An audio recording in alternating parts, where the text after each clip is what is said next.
네, 필살기 고수 외전 시작하겠습니다. 2026년 병오년, 대한민국 경제의 붉은 말은 바로 주식시장이 아닐까 생각해 봅니다. 정말 새해 첫 장이 열리자마자 폭발적인 움직임을 보여줬죠. 게다가 장중에 4,600선을 돌파하면서 거의 5,000피에 향한 그런 질주가 또 나타나고 있습니다. 그래도 국내 주요 증권사들은 여전히 국내 증시가 저평가돼 있다. 이런 분석을 제기하고 있는데요. 자, 지금부터 어떤 업종과 종목에 주목할 필요가 있을지 두 분의 전문가와 함께 하시길 바랍니다. 자, 이 시간 김진, 김영구 전문가 두 분과 함께합니다. 안녕하세요. 안녕하십니까?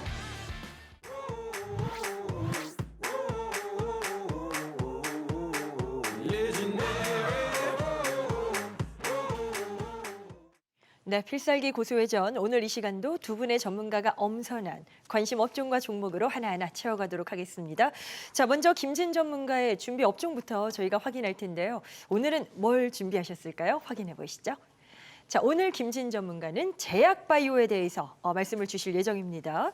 아무래도 큰 행사 이슈부터 풀어봐야 될 것 같아요. 이제 JP모건 컨퍼런스가 이제 헬스케어 컨퍼런스가 시작이 되면서 국내 제약 업체들도 대거 출격을 하기 때문에 어떤 모멘텀이 될 것인가 그 이야기를 나눠봐야 될 것 같은데 보통 이 행사는 아주 주요한 의미가 있다고 판단되고요. 또 빅딜 신호탄으로 해석이 되잖아요. 어떻게 좀 저희가 접근해 볼 수 있을까요? 예, 맞습니다. 먼저 JP모건 헬스케어 컨퍼런스에 대해서 잠깐 설명드리면 올해로 그 44일을 맞이하는 그런 행사인데요. 전 세계 1,500여 개의 기업과 8천여 명 이상의 투자자가 집결하는 명실상부한 세계 최대 규모의 바이오 관련 투자 행사로서 한 해 바이오 산업의 방향성을 가늠하는 자리라고 볼 수가 있습니다. 네. 올해도 국내 그 제약 바이오 기업들이 대거 참석하면서 자연스럽게 빅딜 기대가 되고 있는 상황입니다.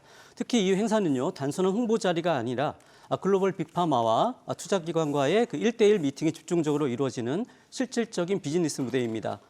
실제로 과거에도요, 이 행사 전후로 기술 수출이라든지 공동개발, 전략적 투자 발표가 이어진 사례들이 적지 않았습니다. 작년 국내 제약 바이오 업체의 기술 수출 규모가 20조 원을 돌파하면서 역대 최고치를 경신했는데요. 네. 이런 흐름 속에서 올해에도 이번 컨퍼런스를 통해서 ADC 그리고 비만 치료제, 그 AI, 신약 플랫폼 등의 기술이 대규모 계약으로 이어지는 그런 자리가 될 것으로 기대가 되고 있습니다. 특히 그 글로벌 빅파마들이 특허 만료에 따른 특허 절벽을 극복하기 위해서 외부 기술 도입에 적극적인 상황이기 때문에 우리 기업들에게는 연초부터 빅딜의 신호탄을 쏘아 올릴 수 있는 그 최적의 기회가 될 전망입니다. 특히나 지금 참여하는 국내 기업들 중에서도 삼성 바이오로직스 그리고 셀트리온에 대한 관심도가 상당합니다.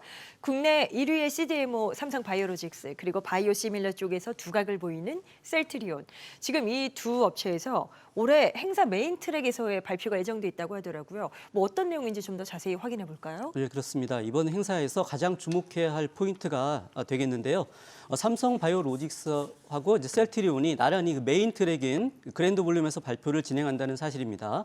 그랜드 볼륨은 주최 측이 선정한 상위 25개 글로벌 리딩 기업에게만 허락되는 무대로서 컨퍼런스에서 가장 주목도가 높은 메인 트랙에서 발표한다는 것은 이 두 기업뿐만 아니라 우리 국내 바이오 산업 전반의 위상이 세계 최정상급임을 증명하는 그런 지표이기도 합니다. 네. 먼저 그 10년 연속 공식 초청을 받은 삼성 바이오로직스는요, 존님 대표가 직접 연사로 나서는데요. 최근에 론칭한 신규 CMO 브랜드인 엑설런스 테마로 세계 최대 생산 능력을 보유하고 있는 5공장의 조기 가동 계획과 함께 초격차 전력을 공개할 예정입니다. 특히 그 미국 생물보안법 시행에 따른 공급망 재편의 수혜를 입증하면서 글로벌 수혜 확대 의지를 강력히 피력할 것으로 보이고 있습니다. 네. 셀트리온 역시 이 서진석 대표가 통합 셀트리온 출범 이후에 가시적인 성과를 발표하게 돼 있는데요.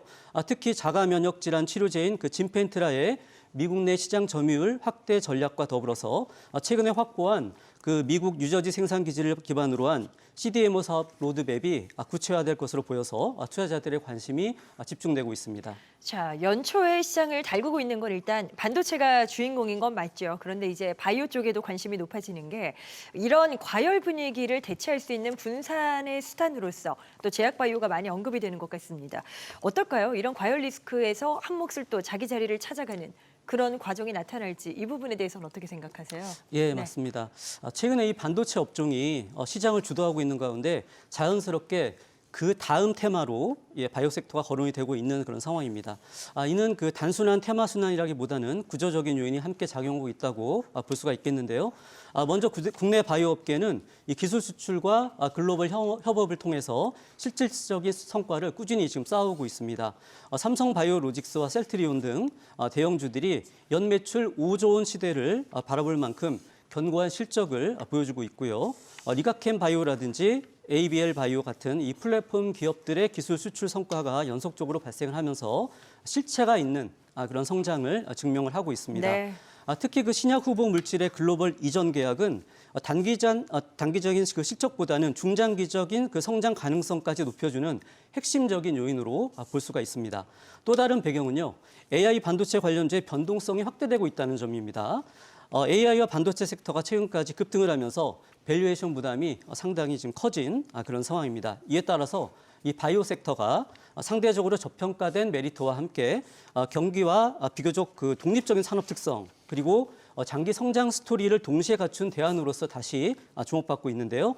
또 마지막으로 매우 중요한 핵심 요인이라고 할 수 있는데 이 우호적인 거시경제 환경이 지금 되겠습니다. 금리 인하 기조가 가시화되면서 바이오 기업들의 자금 조달 여건이 개선이 되고 있고 이는 곧 공격적인 R&D 투자와 또 M&A 활성화로 이어질 수가 있습니다. 결과적으로 이번 JP 모건 헬스케어 컨퍼런스의 그 성과가 확인이 된다면 바이오주는 단순한 그 순환매 차원을 넘어서서 올해 증시를 이끄는 핵심 주도 섹터로 자리매김할 가능성까지 매우 높다고 보여집니다. 네. 다만 이제 주의할 점이 한 가지 있는데요. 네네. 이 바이오주는 임상 결과에 따라서 변동성이 크기 때문에 업종 전체적인 것보다는 개별 기업의 기술력과 파이프라인 경쟁력을 중심으로 선별적인 그런 접근이 필요하다고 말씀드리겠습니다. 이 제약바이오 쪽에서도 꾸준하게 최근에 급성장을 보이고 있는 쪽이 바로 비만 치료제일 겁니다. 국내 여러 기업들도 이 비만 치료제 쪽 시장의 경쟁에 또 본격적으로 뛰어들고 있죠. 자, 그런데 국내 업체들은 뭐 기존의 주사제 대비해서 더 편의성이라던가 어떤 차별화를 꾀한다고 하더라고요. 어떤 내용들이 좀 진행되고 있는 거죠? 네, 그렇습니다. 이 글로벌 제약 바이오 시장에서 이 비만 치료제는요, 현재 가장 빠르게 성장하는 분야 중에 하나입니다. GLP-1 계열 치료제가 체중 감량 효과와 함께 또 시장성을 동시에 입증을 해가면서 비만 치료제는 단순한 지금 유행이 아닌 구조적인 그런 성장 산업으로 자리매김하고 있습니다. 이런 가운데서 국내 기업들의 추격도 매우 빠른 속도로 진행이 되고 있는데요. 현재 시장을 양분해서 독점하고 있는 노보노디스크나 일라이 릴리와의 그 차별화 전략, 즉 단순히 후발주자로서 그 뒤따라가기보다는 효과 지속성이라든지 부작용 개선 그리고 복용 편의성 이 측면에서 차별화를 시도하고 있습니다. 기존 치료제들이요 매주 자가 주사를 해야 되는 이 번거로움이 있는데요. 이를 획기적으로 개선한 경구용 즉 먹는 약이죠. 네네. 이와 함께 또 장기 지속형 이 주사제 개발에 특히 집중을 하고 있는 그런 상황입니다. 결론적으로 국내 기업들이 보유하고 있는 우수한 그 제형 변형 기술과 또한 그 플랫폼 역량 등까지 고려했을 때 2026년은 K 비만 치료제가 글로벌 파트너를 만나서 글로벌 시장에서 본격 진입하는 그런 한 해가 될 것으로 전망이 되고 있습니다. 자, 오늘 김치인 전문가의 관심 섹터가 바로 제약바이오입니다. 함께 하시는 김영구 전문가는 또 어떤 의견 가지고 계신지 궁금한데 이전에 방송에서 제약바이오를 한번 언급을 하셨었거든요. 네네. 계속해서 뭐 긍정적 시각 유지하시는 걸까요? 네, 네. 맞습니다. 이 바이오 제약은 이번 26년도에는 꼭 보셔야 되는 섹터 중에 하나고요. 네네. 그다음에 수익도 많이 쌓아놓을 수 있는 그런 케이스가 될 겁니다. 그래서 제가 삼성바이오에 대해서는 여러분들에게 많이 말씀을 드렸고 또 인생주급의 그 수익률이 나올 것이다라는 내용들을 전해드렸는데요.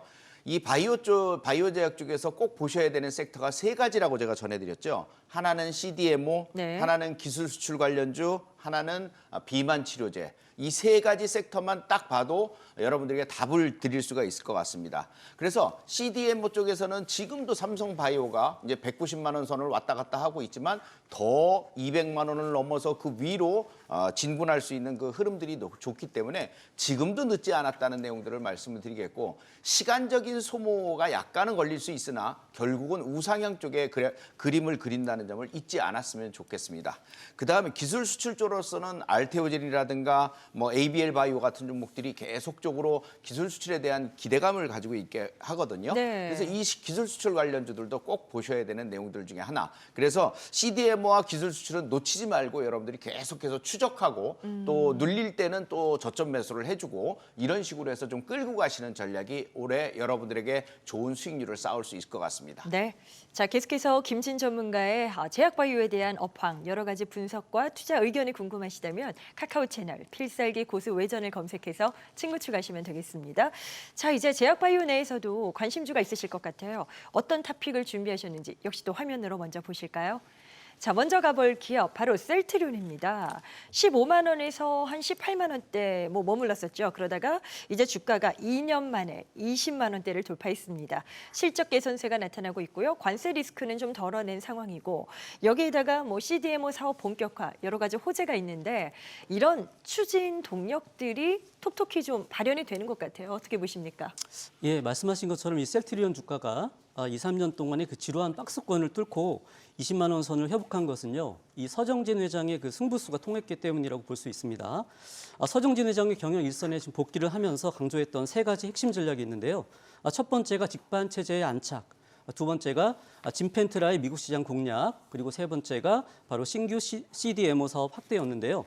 최근 이러한 성장 스토리와 함께 빠르게 수익 구조 개선이 나타나기 시작을 했습니다.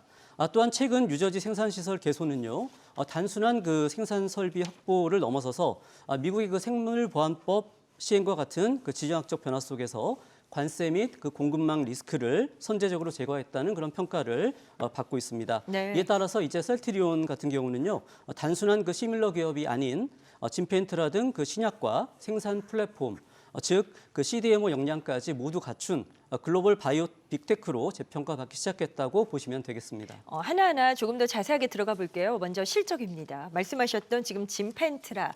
이게 이제 셀트리온의 진펜트라가 고수익 신제품으로 평가를 받고 있는데 시장 안착에 힘입어서 지금 이제 연간 영업이익을 한 1조 원 돌파까지 최대 실적을 예상하고 있거든요. 이런 부분들이 실현된다면 또 얼마나 강력한 모멘텀이 될 것인가 궁금해지고요. 이렇게 신제품 매출 비중이 과반을 넘어서다 보니까 수익 구조가 좀 재편되는 게 아닌가 이런 평가가 주를 잇고 있어요. 여기에 대해서는 어떤 의견이십니까? 예, 맞습니다. 이 진페트라가요, 이 진페트를 비롯해서 이 고수익 신제품 매출 비중이 그 전체의 과반을 지금 넘어섰습니다. 이에 따라서 지난해 3분기 기준의 영업이익률이 30% 수준에 육박을 하면서 수익 구조가 이 구조적으로 개선되고 있음을 지금 보여주고 있습니다. 또한 미국과 유럽 시장에서 이 신제품 처방이 안정적으로 확대가 되면서 매출 가시성도 이전보다 높아졌다는 평가가 나오고 있습니다. 네. 이에 따라서 올해 연간 영업이익이요 1조 원에서 최대 1조 2천억 원대까지도 거론이 되고 있는데요. 이런 그 최대 실적 달성이 예고가 되면서 분위기가 확연히 달라진 그런 모습입니다. 이런 자신감의 근거는요, 바로 신제품 매출 비중의 급격한 상승에 있는데요. 기존의 그 램시마, 트룩시마, 허주마 등 3대 제품이 성장을 이끌었다면 이제는 그 진펜트라를 필두로 해서 램시마, SC, 그리고 유플라이마, 그리고 신규 바이오 시밀러들이 전체 매출의 60% 이상을 차지하면서 수익성을 견인해 가고 있는 그러한 상황입니다. 특히 진펜트라 같은 경우는 미국 내 PBM, 그 보험 약제 관리자라고 하는데요. 네. 여기 등재율이 90%를 넘어서면서 처방의 가속화 단계에 진입을 했습니다. 결론적으로 고마진 신제품 비율이 과반을 넘어서면서 원가율은 낮아지고 이익률은 높아지는 이 선순환 구조에 진입을 했기 때문에 시장이 기대하는 실적 서프라이즈는 충분히 실현 가능한 시나리오라고 판단해 드리겠습니다. 최근에 셀트리온이 또 이제 미국 뉴저지에서 생산 시설 개소식을 개최한 이슈가 있습니다. 이게 이제 미국 내에서 핵심적인 생산 시설 그 기반을 확보한 것으로 또 이야기가 되고 있죠. 어떨까요? 앞으로 셀트리온의 아주 든든한 전초기지 역할을 할 것인지 이 부분에 대해서는 어떻게 좀 말씀 주실까요? 예, 맞습니다. 이것은 이제 미국 내 그 핵심 생산 거점 확보라는 측면에서 매우 그 중요한 글로벌 전략에서의 그 활용 점정을 찍는 그런 사건이라고 볼 수가 있겠습니다. 이곳은 그 과거 일라이릴리가 운영하던 CGMP 수준의 고도화된 시설로서요. 이것을 셀트리온이 인수함으로써 신규 공장 건설에 드는 시간과 리스크를 최소화하고 또한 그 즉각적인 가동에 들어갈 수 있게 되었습니다. 이 시설은요, 크게 두 가지 역할을 수행할 전초기지로 볼 수 있는데요. 네. 첫 번째는 미국 현지 생산을 통한 관세 리스크의 완전 해소입니다. 또한 미국 내 그 현지 생산과 공급에 따라서 물류 비용 절감까지 할 수 있게 되었고요. 둘째는 신규 CDMO 사업의 핵심 거점 역할입니다. 서정진 회장이 이곳을 향후 그 연구센터까지 포함한 종합 CDMO 기지로 확장하겠다는 청사진을 밝혔는데요. 송도 본사 그리고 미국 뉴저지를 잇는 이 글로벌 양대 생산축이 이 완성이 됨에 따라서 셀트리온은 이제 글로벌 빅파마들의 위탁 생산 수요를 가장 가까운 곳에서 흡수하면서 신규 매출원을 창출할 것으로 전망이 됩니다.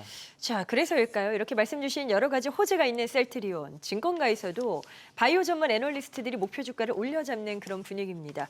자, 지금 접근을 해도 괜찮을까요? 뭐 접근 타이밍은 어떻게 보세요? 네, 제가 그 작년 그 12월 20일 방송에서 시즌2로 추천을 했었습니다.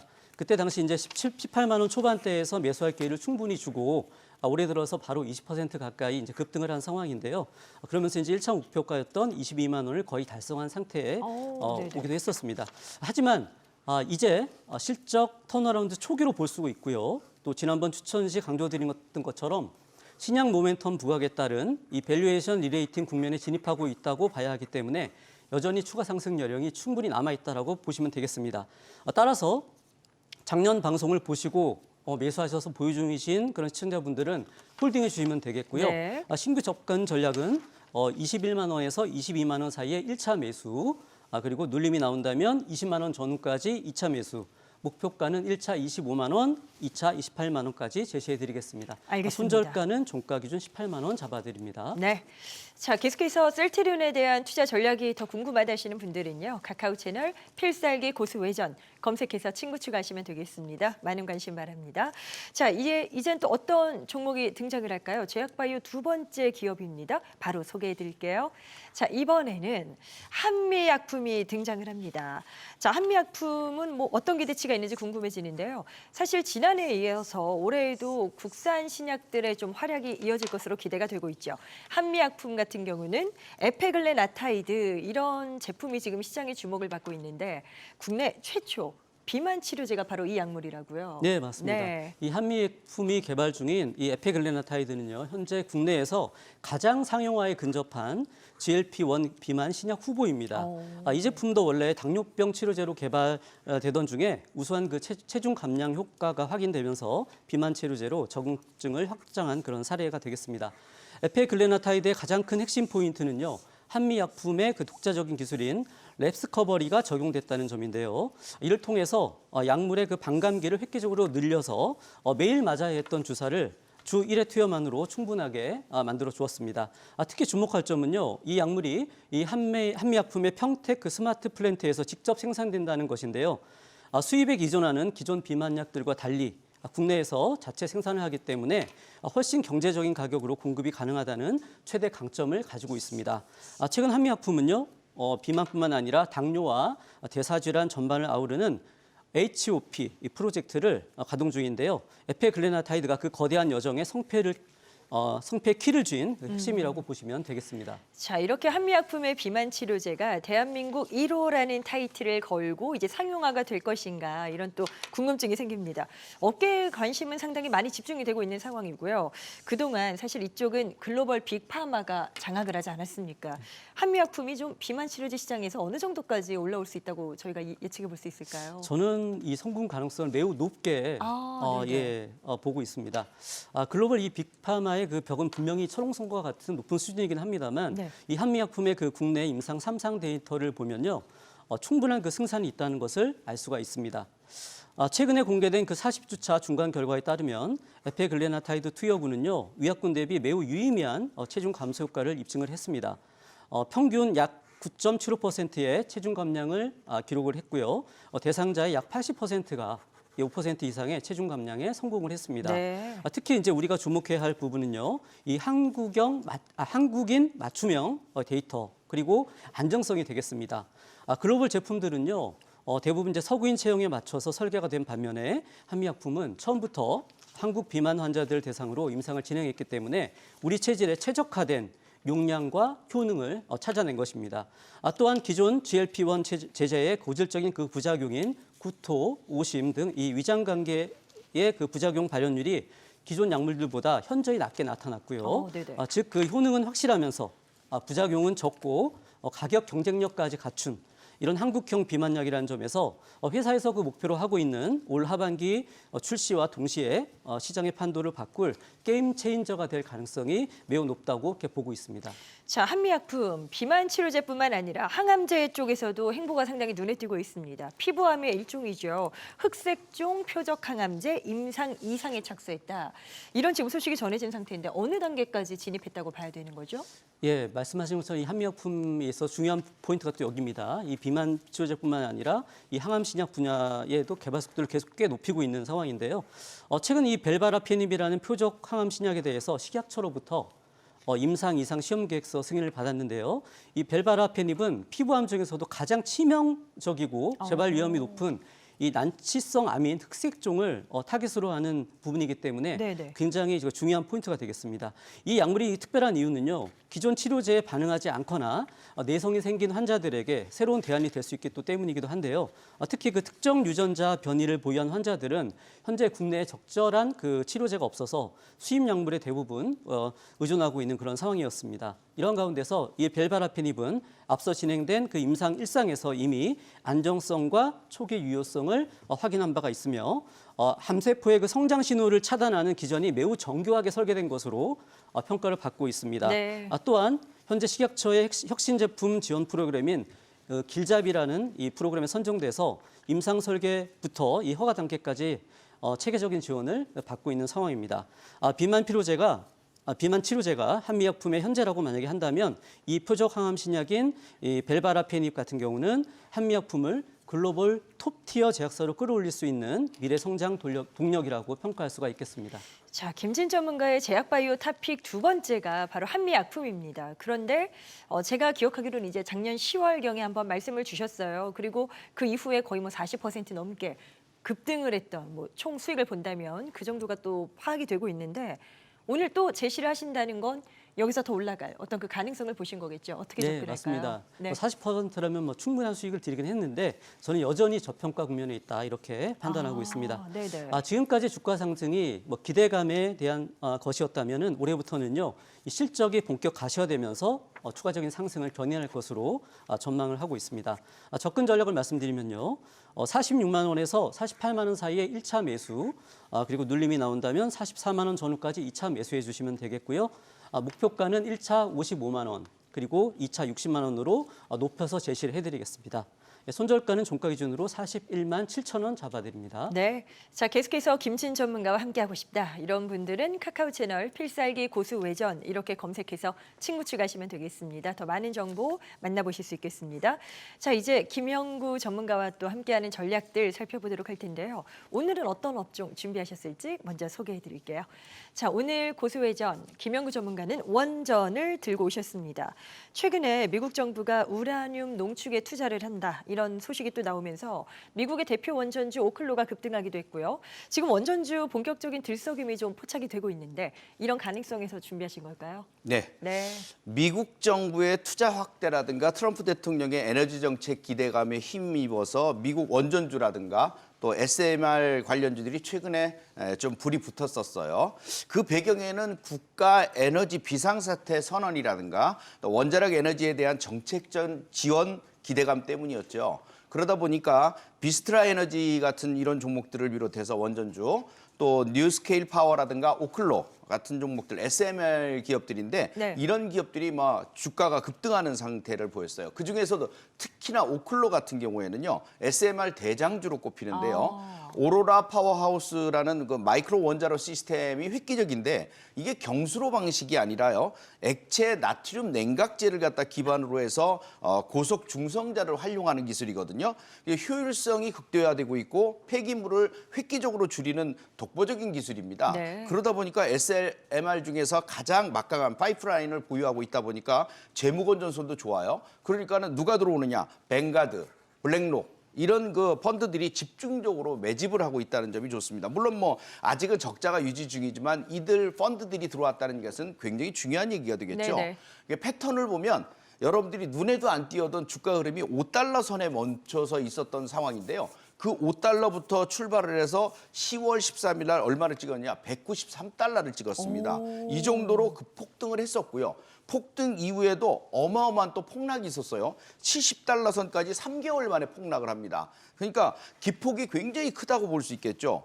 그 변동성이 큰 상태의 모습을 보이고 있는데 이번 1월부터 SMR 재료를 갖다가 본격적으로 상승을 해서 100달러까지, 그 70달러에서 100달러까지 또 올라왔거든요. 네. 그래서 정부의 정책 방향이라든가 AI 인프라의 전력 공급이라든가 이런 확대 의지가 지속되는 한 이 종목의 흐름은 앞으로도 상방향으로 갈 가능성이 굉장히 높다라고 보여집니다. 그래서 키포인트는 블랙록 같은 이 유명 펀드들이 집중 매집했다는 점을 볼 때 제가 볼 때 주가는 150달러 선까지 좀 더 올라가지 않겠냐 이렇게 보고 있습니다.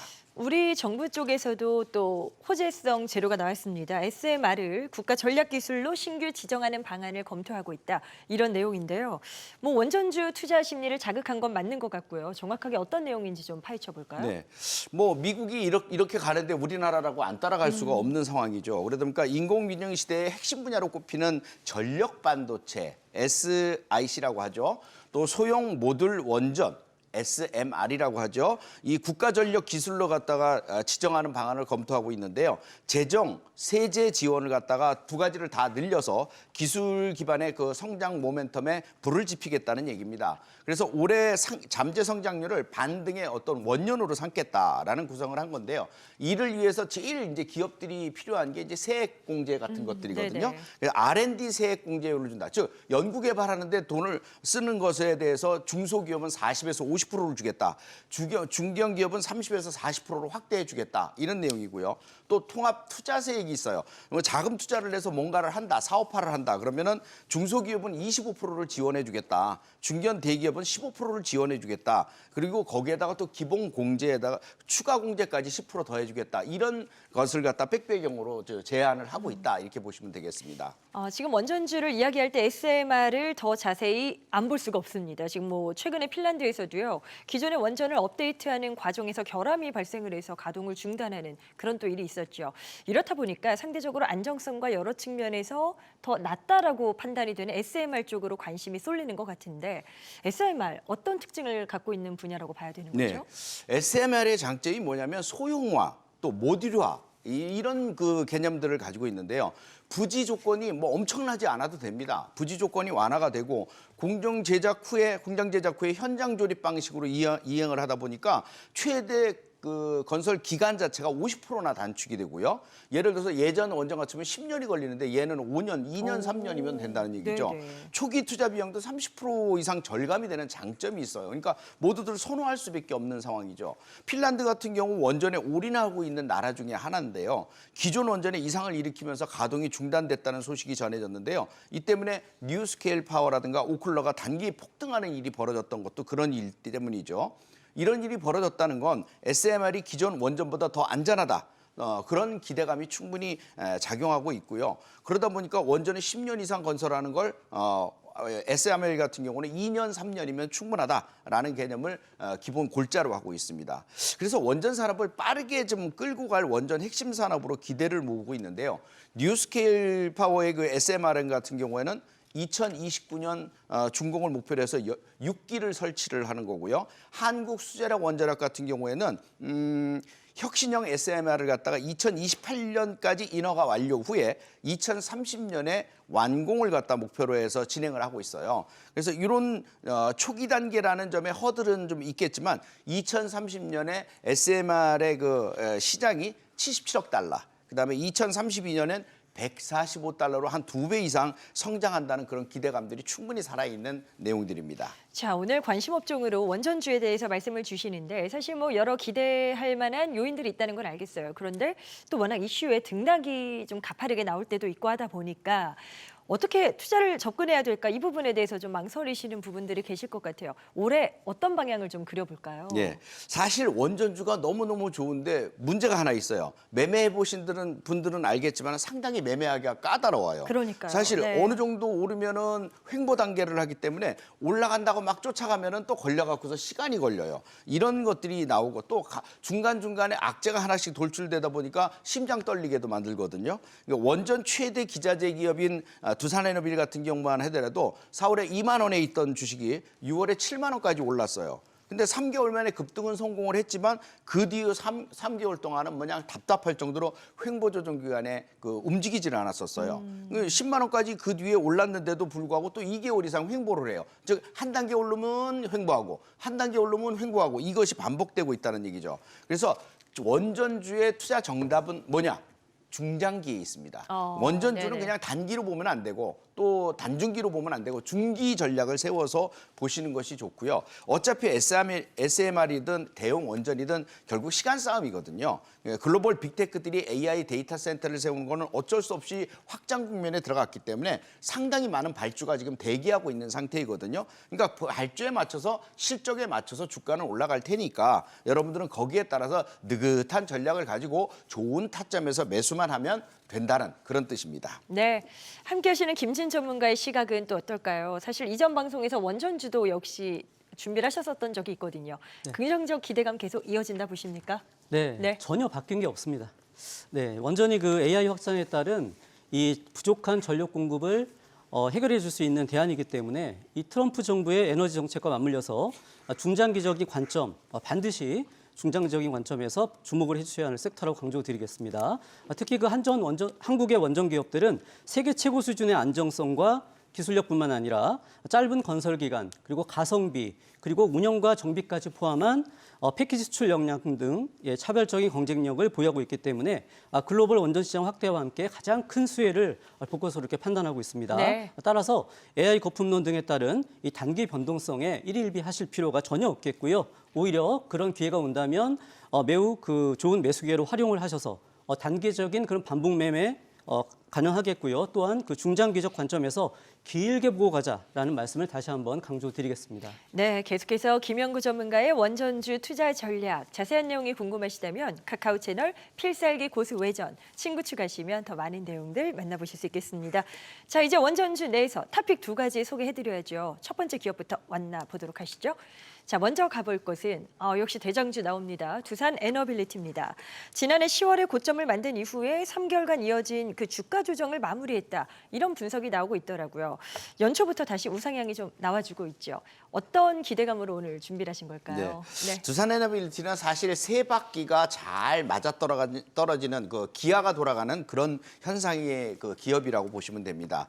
최근 충분한 조정을 거쳤고요. 실적 개선과 또 글로벌 원전 신재생 에너지 수주 확대가 이어지고 있어서 반등과 상승을 충분히 해줄 수 있는 모멘텀을 완전히 형성하고 있는 기업입니다. 실적 개선, 또 SMR, 해상풍력 이 세 가지 바퀴가 포트폴리오가 잘 맞아떨어지고 있는데요. 기술적으로도 10월 29일 날 97,400원의 고점을 한번 찍은 적이 있거든요. 네. 그리고 2개월간 충분한 조정을 거쳤고 1월 들어서 재상승을 위한 고개를 들고 있는 모습이 눈에 띄거든요. 그러면 충분히 10만 원 돌파하고 그 위로도 우상향을 할 수 있겠다 이렇게 보여지는 겁니다. 두산 에너빌리티가 수주를 대비해서 설비 투자에 본격적으로 적극적으로 나서겠다 이렇게 밝혔는데요. 올해 별도 기준 설비 투자액이 보니까 예상액이 한 3,285억 원, 거의 역대 최대입니다. 지금 이런 움직임 중에서도 SMR에 본격적인 좀 주력적으로 이렇게 또 하는 움직임이 나타날 것 같은데 SMR이 기반이 될까요? 네, 그렇습니다. 이것은 결국 선제적인 조치라고 봐야 되는 거죠. 네네. 이제 수주를 받아야 되는데 공장 확대 안 하면 안 되니까. 그래서 설비 투자에 3천억 원을 갖다 투자를 하고 있는데요. 신사업 진출이라든가 생산 능력 확충을 기반으로 하고 있습니다. 대규모 수주를 대비하기 위한 선제적 조치라는 점. 그다음에 SMR 전용 공장을 착공하고 미국 현지 파트너사와의 신사업에 집중 투자할 계획이고요.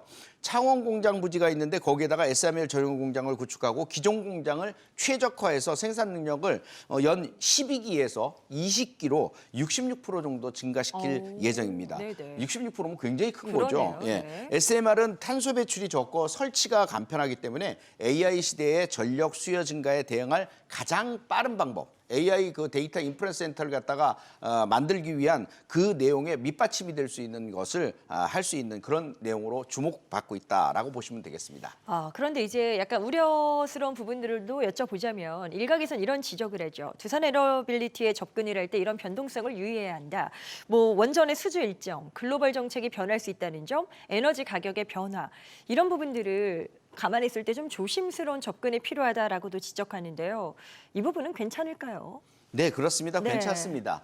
두산에너빌의 원전 수주 일정과 관련해서 대부분 아직 결과물이 없다 보니까 불안해하시는 분들이 많은데요. 이거는 이제 그 폭풍전 전야 뭐 이런 쪽으로 보시면 네네. 되겠습니다. 우선 25년 12월 12일에 미국 SMR 그 개발사인 엑스에너지와 핵심 소재 예약 계약을 맺었는데요. 물론 뉴스케일 파워라든가 테라파워와 파트너십을 맺고도 있죠. 올해 26년은 수주의 원년, 즉 잭팟이 터지는 그런 시점이 될 것이니까 불편할 일은 없을 것 같아요. 이미 이런 내용 때문에 8천억을 들여서 공장을 확장하고 있다는 준비하고 있는 내용도 있고요. 체코 원전이 25년 5월에 계약이 좀 지연이 됐거든요. 이런 내용들 때문에 부담감이 사실 있기는 했었는데 실질적인 사업 착수 자체가 2029년 이후다 보니까 상업운전은 2038년부터 목표를 하고 있어요. 네. 그러니까 좀 기다림이 필요하겠죠. 이런 체코 원전이나 이런 내용들은. 네. 자, 그렇다면 주가가 어느 정도까지 도달 가능성이 있다고 보시는 건지 이게 또 가장 궁금하신 포인트가 아닐까 싶은데요. 접근 전략 구체적으로 말씀 주시죠. 네. 우선 두산에너비를 딱 볼 때 그냥 한 방에 빵빵빵빵 이렇게 올라가는 게 아니라 단계적인 상승을 간다라는 개념으로 보시면 됩니다. 아까 네네. 말씀드렸듯이. 그러니까 급한 마음 먹을 필요 없어요. 조정받다가 한 단계 오르고 조정받다가 한 단계 오르고 조정이 그 하락 조정이 아니고 횡보 조정입니다. 이런 계단식으로 꾸준히 상승한다는 개념들 생각해서 계단식 한 단계 오르고 조정을 보이는 끝물에는 여러분들이 들어가셔야 되는 자리라는 점을 잊지 마시기 바랍니다. 그래야 시간 낭비도 줄일 테니까요. 네. 적정 매수가를 보도록 할게요. 일단 시초가는 84,000원, 시초가부터 84,000원 사이에 1차, 눌리게 된다면 75,000원까지 2차 매수해 주시면 되겠고요. 목표가는 1차 92,000원에서 95,000원, 2차는 10만 원, 3차는 11만 원까지 보겠습니다. 손절가 7만 원 잡아드립니다. 알겠습니다. 자, 이제 두 번째 토픽으로 또 가보도록 하겠습니다. 원전주 두 번째 관심주는 어디일까요? 함께 또 보도록 하시죠. 자, 이번에 가볼 곳은 바로 또 한국전력입니다. 많은 분들이 이제 한국전력은 유틸리티의 대표주 이렇게 인식을 하고 계실 텐데 이제는 성장주로 체질이 변하고 있다. 이런 평가가 또 제기되고 있습니다. 특히나 이 밸류에이션 재평가에는 SMR이나 이런 부분들이 한 몫을 하는 것 같더라고요. 자세하게 좀 들여다볼까요? 예. 네. 달라져도 확 달라진 한국전력의 그 내용을 볼 수 있고요. 실적으로 그걸 입증해주고 있습니다. 실적으로. 사실 네. 한전은 성장성이 없는 유틸리티주다 이렇게 그 고정관념으로 만성 적자에 시달리던 회사다 보니까 그럴 수밖에 없었는데요. 올해 그 100조 원의 매출이 가시화되고 있는 그런 성장주로 등극을 하고 있어요. 전망이 매우 밝습니다. 네. 연속 적자의 고리를 끊고 24년이죠. 24년부터 8조 3천억 원의 흑자로 전환을 시켰고 25년 3분기 만에 10조 원에 넘는 영업이익을 갖다가 확고한 실적을 보여주고 있어요. 26년 예상 매출 자체가 100조 원이고 영업이익도 거의 20조 가까이 이렇게 진행이 될 것으로 예상이 돼요. 그러니까 더블이 가는 거죠. 영업이익이 네네. 매년 더블로 가는 이런 창립 이래 최대 실적을 기대가 되고 있는 그런 기업입니다. 한전의 최근 5년간 매출을 보면 연평균 성장률로 봤을 때 12% 정도 되는 것 같고요. 그래서 이런 우성향의 그 모습을 보인다는 것은 이제는 더 이상 유틸리티주로 봐서는 안 될 것이라는 얘기예요. 트럼프 대통령의 베네수 사건으로 인해서 유가 하락이라든가 하반기 요금 인상이라든가 미국 내 신규 대형 원전 건설이라든가 한수원의 원자력 업체로서의 그 참여하는 기정 사실화되는 내용들 이런 모든 것들이 이 종목을 압축해서 볼 수 있는 충분한 기대감이 살아나는 그런 내용이라고 보시면 되겠습니다. 자, 주가를 본다면 약간 답답하다라고 느끼실 분들도 많으실 것 같아요. 5만 원 전후로 왔다 갔다 하면서 이제 답보 상태가 이어지고 있는데 이걸 한번 체크해 볼까요? 기술적으로 지지 구간이다. 이 정도는 지지가 될 것이다라고 확신을 줄 만한 그 라인이 있다 보십니까? 네. 일단 정답부터 얘기하면 지지선은 45,000원입니다. 45,000원. 45,000원. 예, 이거를 지지하면서 계속 올라가는 우상향의 종목인데요. 두산에너빌에서 아까 제가 말씀드렸듯이 단계적인 상승을 시도하는 패턴의 원전주이기 때문에 조정 구간을 거치고 또 오르고 이런 것들이 반복이 되는 거죠. 네. 그래서 7월에서 9월까지 3개월 동안 35,000원에서 4만 원까지 박스권 전개가 되다가 10월, 11월 요 기간만에 54,000원까지 올라왔어요. 이후 현재까지 5만 원 선 중심선으로 해서 등락 거듭이 되다가 1개월 조정인데요. 이제는 다시 또 5만 5천 원 돌파하는 흐름이 나타날 것으로 보여져서 이제 지지선 아까 말씀드렸던 4만 5천 원 선을 크게 벗어나지 않는 선에서 네. 움직일 가능성이 굉장히 높다고 보여집니다. 자, 지지선까지는 확인을 했고요. 자, 그렇다면 어느 정도 가격대가 투자자분들이 접근하시기 가장 용이할지 그 구체적인 매수 밴드는 어떻게 보세요? 네, 시초가는 뭐 시초가부터 4만 8천 원 사이 1차, 눌림 시에는 4만 5천 원 사이까지 2차 매수하면 되겠고요. 목표치는 1차 5만 5천 원, 2차 6만 원, 3차는 7만 원까지도 올라갈 것으로 보여집니다. 손절가 4만 3천 원 잡아드릴게요. 알겠습니다. 자, 이렇게 해서 두 전문가의 관심 업종과 각각 2개씩의 탑픽도 소개해드렸습니다. 구체적인 내용들 추가적으로 더 궁금하신 부분들도 있으실 것 같아요. 카카오 채널 필살기 고수 외전 이렇게 검색해서 친구 추가하시면 되겠습니다. 또 SBS 비즈증권 유튜브 채널이 있습니다. 채널을 구독하시면 출연 전문가들의 라이브 방송 같이 또 다양한 정보를 만나실 수 있다는 점도 함께 전달드립니다. 늘 말씀드리고 있습니다만 모든 투자의 최종 판단은 투자자 본인에게 그 책임이 있습니다. 항상 자신의 원칙에 맞추어서 현명한 투자하시길 바랍니다.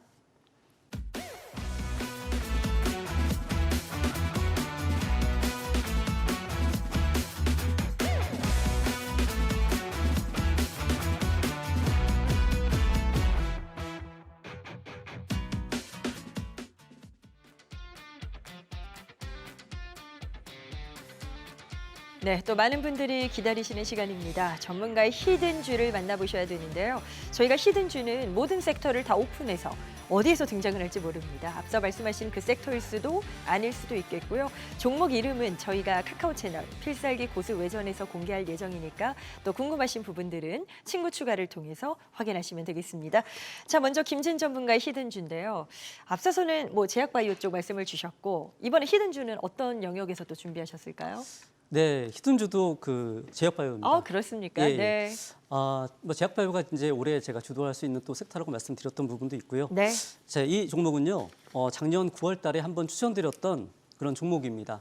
역시 그 50% 이상 가까운 수익으로 목표가를 달성 이후에 현재 고점 대비 약 15% 정도 조정을 받았기 때문에 다시 그 좋은 타점에 왔습니다. 그래서 제추천을 드리겠습니다. 자, 이 히든 종목에 그 주목해야 할 이유를 크게 세 가지로 정리해서 말씀드리겠는데요. 첫 번째는요, 뇌전증 신약 그 약물명으로는 그 세노바메이트라고 하는데요. 이것의 그 폭발적인 성장입니다. 지난 2분기에 미국 진출 4년 만에 분기 매출 1억 달러를 돌파하면서 현재 블록버스터급으로 성장하고 있는 그러한 신약이 되겠습니다. 3분기에는요, 시장 예상치를 50%나 넘어서는 701억 원의 영업이익을 기록하면서 어닝 서프라이즈를 보여줬습니다. 특히 영업이익률이 35%를 넘어서면서 이 고수익 구조가 완전히 안착되어 가고 있는 그런 상황입니다.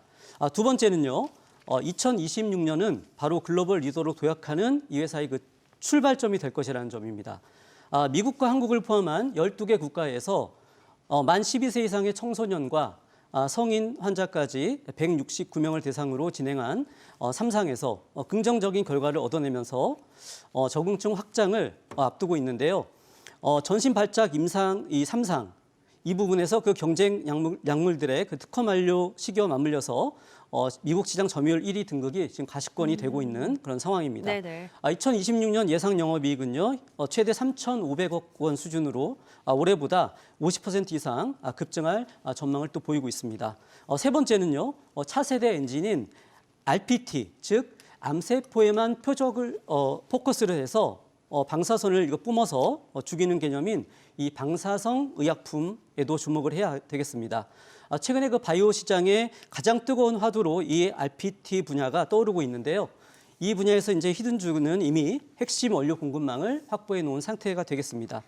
또한 2026년 내에 임상 1상 진입을 목표로 하고 있어서 기존 그 세노바메이트라는 든든한 캐시카우 위에 차세대 항암신약이라는 이 강력한 성장 날개까지 달게 될 것으로 기대가 되고 있습니다. 네. 결론적으로 올해 2026년에 글로벌 빅 바이오텍으로 도약할 이 히든주 절대 놓치지 마시고요.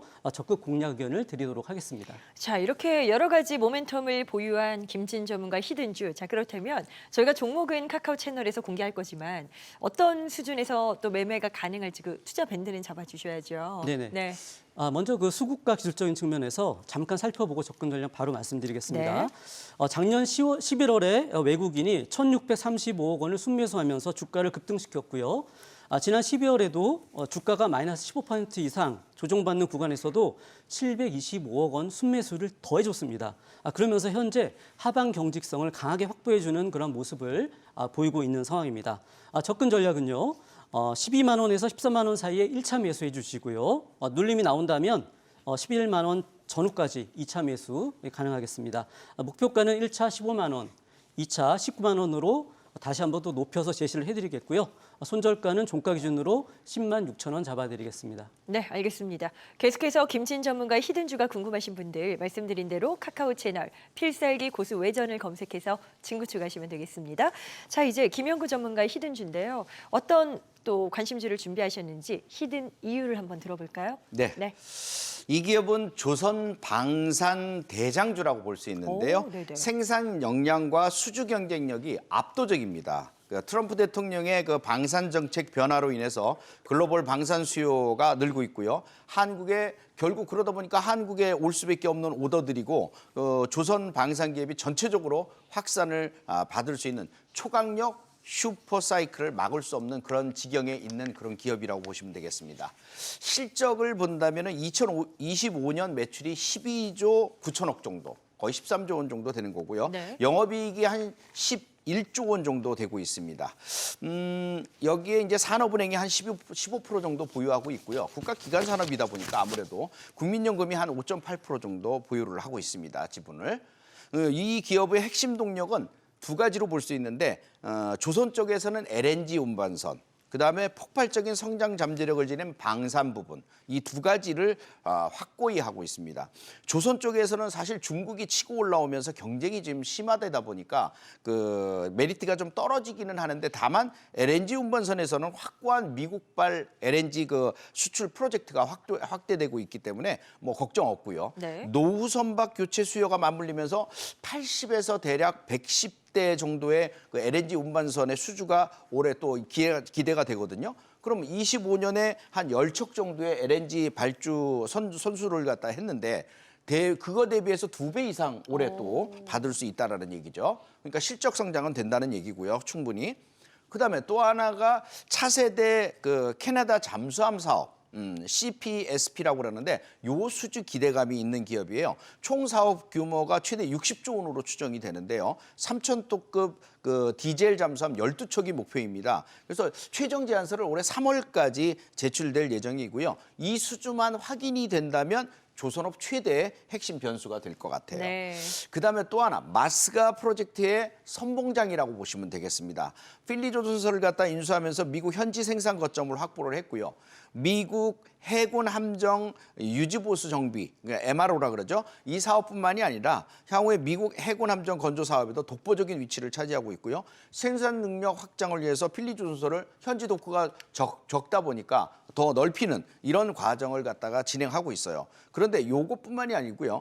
용접 로봇이라든가 자이로 리모컨을 활용을 해서 국내에서도 또 뭔가 기술 개발을 해서 연계시키는 이런 내용들을 하고 있습니다. 그래서 꼭 보셔야 되는 종목이고, 패턴을 보면 25년 1월 37,500원부터 출발한 주가가 10월 27일 최고점 15만 1,000원을 찍습니다. 그리고 나서 눌림목 조정을 보이면서 휴식기를 거쳤는데 1월부터 본격적인 상승을 또 시도하는 것으로 나타났어요. 그래서 이제라도 좀 따라붙어야 되지 않겠냐, 이렇게 보는 종목입니다. 조선 쪽에서 이제 관련된 히든주를 또 준비하신 건데요. 자, 그렇다면 앞서서 주가 패턴 짧게 읽어주셨는데 지금은 언제 접근하는 게 가장 유리할까요? 제가 준비한 시점보다 조금 올라왔습니다, 지금. 네. 그런데 1차적으로 보면은 시초가서부터 14만 원 사이까지 매수를 1차 해줘야 될 것 같고요. 눌림목 조정이 들어온다? 그럼 13만 원 사이까지 줍줍 해주시면 되겠습니다. 목표치를 본다면 1차적으로 15만 2천 원, 2차는 16만 원, 3차는 17만 원까지 볼 수 있겠고요. 손절가는 12만 원 잡아드리겠습니다. 네. 자, 김영구 전문가의 히든주가 궁금하다 이러신 분들은 카카오 채널 필살기 고수외전 이렇게 검색해서 친구 추가하시면 되겠습니다. 다시 한번 말씀드리지만 모든 투자의 최종 판단은 투자자 본인에게 그 책임이 있습니다. 항상 자신의 원칙에 맞추어서 현명한 투자하시길 바랍니다.